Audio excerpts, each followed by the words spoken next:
Hello friends, it's Theory Thursday, and we're going to talk about how to memorize music, how music is put together, why we even study theory. We'll get to it in just a moment.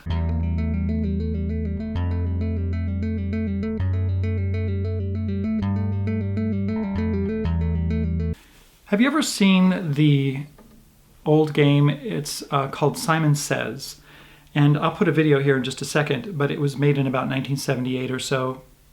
And it was a very popular game for a while, but some people try to memorize music like the game Simon Says. Watch this.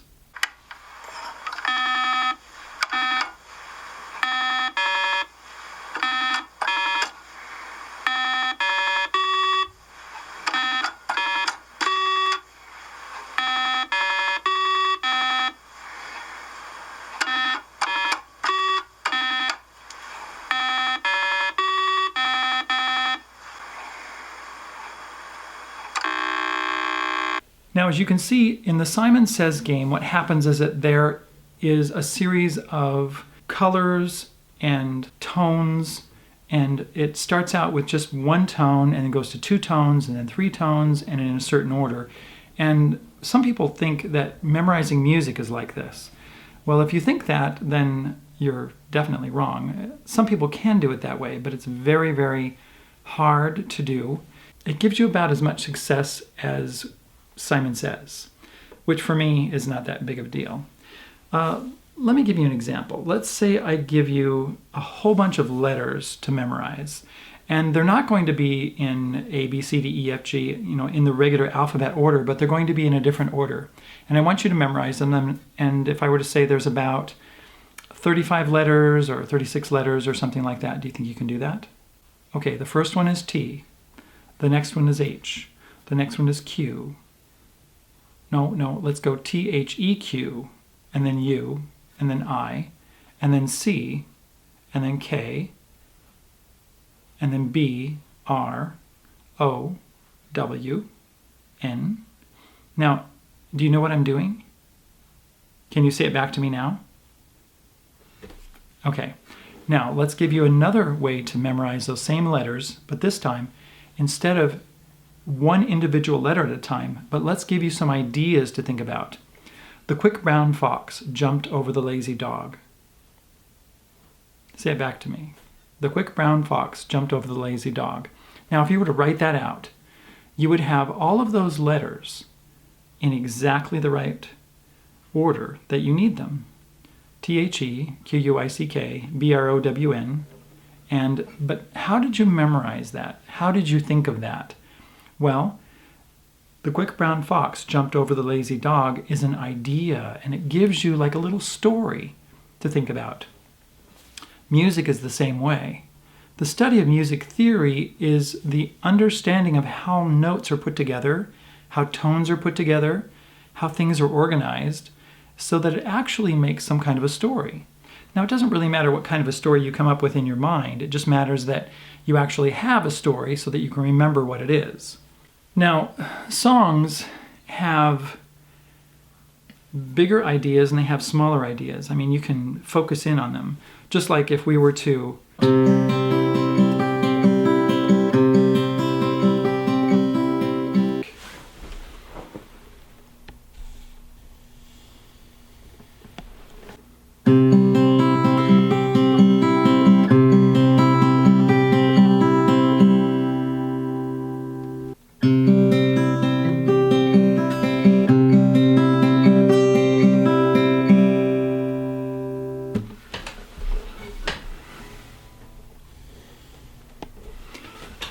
Now, you've had different perspectives on that.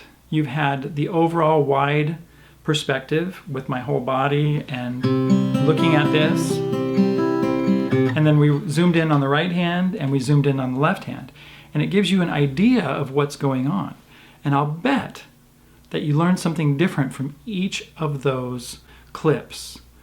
The same thing can happen with music and music theory and when you understand about chords or melody. For instance, let me play this one.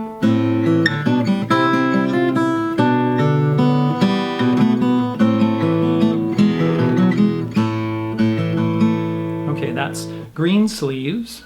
Or later on in the 18th century, the 19th century, in the 1800s, it was made into a Christmas song called What Child Is This?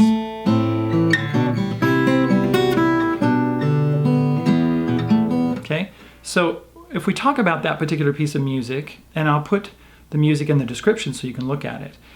The first thing we can say overall about it is that it is an A minor, okay? So if you know anything about music theory, you'll know that the notes in A minor, right, are A, B, C, D, E, F, G, A, B, C, D, E, F, G, and then we're back to A.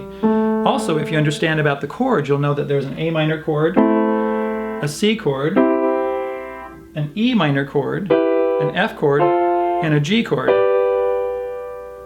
Now, I didn't talk about the B diminished because there's no B diminished chord in that song, and there's no D minor chord in that song, so we didn't have to worry about that.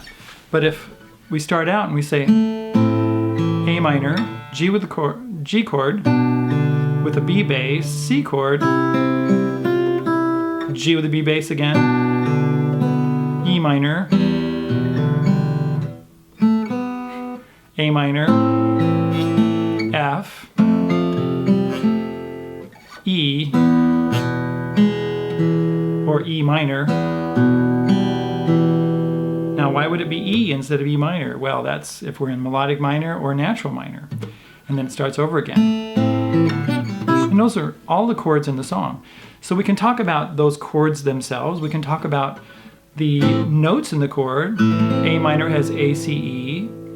The G with a B bass has G, B, D in it. C chord has C, E, G. G chord again. E minor has E, G, B. A minor chord, F, has F, A, C. E minor, E, G, B again. So we can talk about the notes in the chords. We can talk about the chords themselves. We can talk about the order of the chords. A 1 chord going to a, let's see, what is that? That's actually, the G chord would be a 7, C chord, which would actually be a 3 chord, back to G, which is a 7, E minor, which is a minor 5, A minor, F, which is a 6, E minor, which is a minor 5, or if we use the melodic minor with the G sharp in it, which would be a 5 chord, going back to 1. Now, why does that even matter?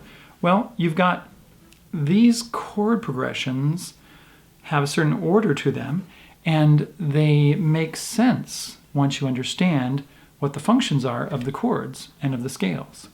We could even look at the melody.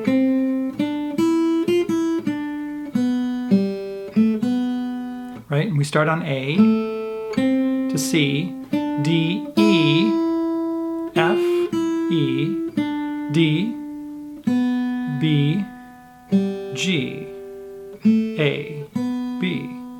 And so what we've done, we've started on A, and we've gone up, and then back down.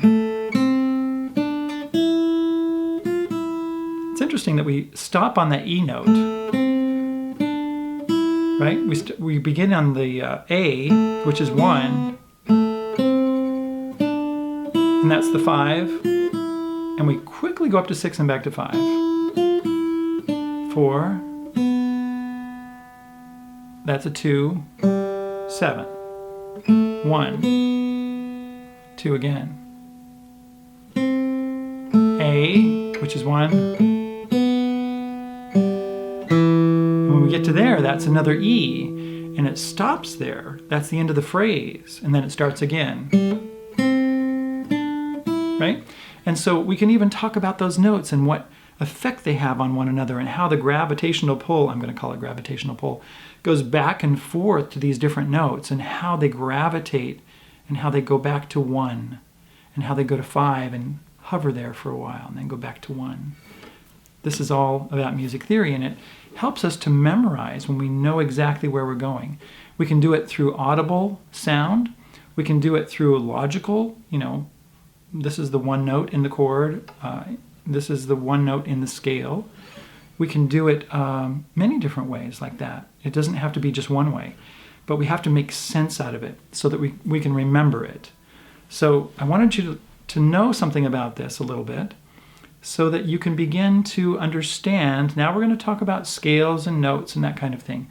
But the reason we're doing that is so that we can make a story, so that we can make it make sense, because it makes sense. So thanks for coming along. I hope you saw what we did last week. You can look up our playlist on Theory Thursday and check out the different things that we're doing. Sometimes I even throw things in on Monday, Mail Monday, when I'm answering questions about theory and that kind of thing. So check out our other days, our videos. Advanced Tuesday, Theory Thursday. We have playlists on all of these. Okay, we'll see you later. Take care.